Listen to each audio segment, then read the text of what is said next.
ജാമ്യം കിട്ടുമെന്നാണ് ഞാൻ വിചാരിച്ചത്. സാരമില്ല വക്കീലെ, ഞാൻ വനിതാ ജയിലേക്ക് ഒന്ന് കണ്ടിട്ട് വരാം.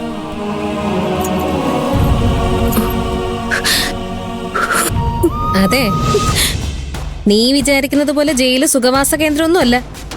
നല്ല കൂടിയേനും കുറ്റവാളികളാ അതിനകത്തുള്ളവര്. കിടന്നുറങ്ങുമ്പോ കഴുത്തെറുത്തോണ്ട് പോകുന്ന ടീംസാണ്. അവിടുന്ന് നീ ഒരു പീസായിട്ട് തിരിച്ചു വന്നാ നിന്റെ ഭാഗ്യം. വെറുതെ ആ കുട്ടിയെ പേടിപ്പിക്കില്ലേ?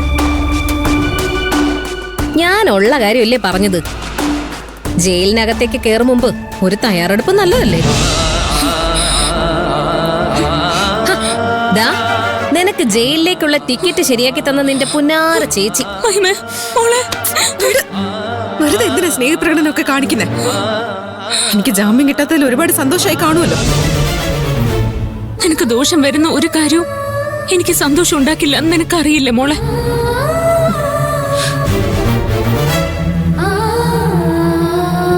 എന്നിട്ടാണോ ഇവൾക്കെതിരെയുള്ള തെളിവുകളൊക്കെ ശേഖരിച്ചു വെച്ചത്? എന്നെ പീതാംബരന്റെ കൊലയാളിയാക്കി ചിത്രീകരിച്ച് ഗിരിയേട്ടനെ രക്ഷിക്കാൻ ചേച്ചി ഒരുക്കിയ പ്ലാൻ കൊള്ളാം.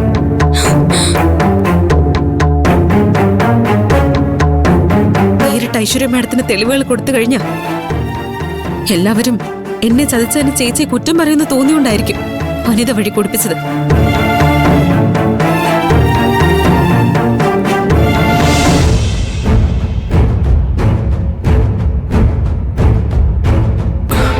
മോൾ എന്തൊക്കെയാണ് ഈ പറയുന്നേ? നിന്നെ രക്ഷിക്കാൻ വേണ്ടി അവസാന നിമിഷം വരെ മാഡത്തിന് തെളിവുകളൊന്നും കൊടുക്കാത്തതുകൊണ്ടാ മഞ്ജുന് സസ്പെൻഷൻ കിട്ടിയത്.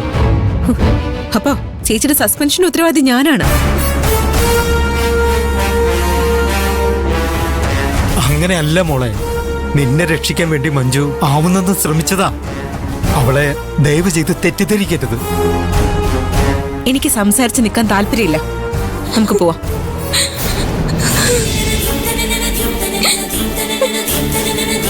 നടക്കടി. അയ്യോ, കൊണ്ടുവല്ലേ. ആഹാ, ഇപ്പോഴാണ് ജയിച്ച പോലെ തോന്നുന്നത് അല്ല? പിന്നെ അല്ലാതെ. നമ്മളെ പോലീസുകാരെ കൊണ്ട് അറസ്റ്റ് ചെയ്യിപ്പിച്ച് ഇവളെ തന്നെ പോലീസ് അറസ്റ്റ് ചെയ്ത് കൊണ്ടുപോകുന്ന കാണാനുള്ള ഭാഗ്യം നമുക്കുണ്ടായില്ലടാ.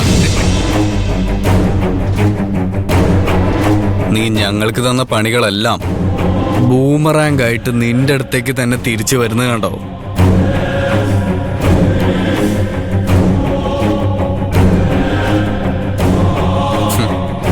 ഒരു കൊലക്കേസ് പ്രതിയായ സ്ഥിതിക്ക് അധികം വൈകാതെ തന്നെ നിന്നെ കോഴ്സിൽ നിന്ന് പിരിച്ചുവിടും.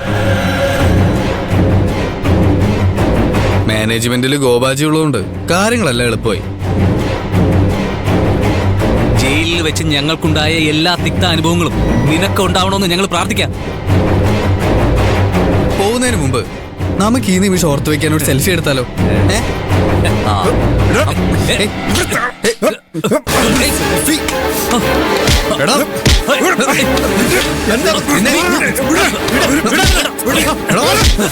ഇത് കോടതി വെളുപ്പാണ്. ഇവിടെ കിടന്ന് അടിയുണ്ടാക്കാനുള്ള ഭവിഷ്യത്ത് നിനക്ക് അറിയാൻ പാടില്ലാത്തോണ്ടാ ഓടവിടുന്നു.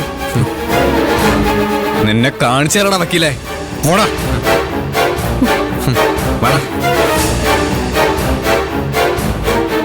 അവന്മാരെന്തെങ്കിലും പറഞ്ഞു ചൊറിയാൻ വന്നാലും പ്രതികരിക്കാൻ നിൽക്കരുത്.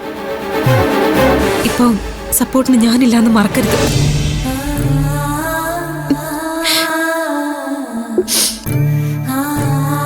മതി മതി, റിഞ്ച് പ്രേമം. വാ പോവാം. ഓടി നടക്ക്.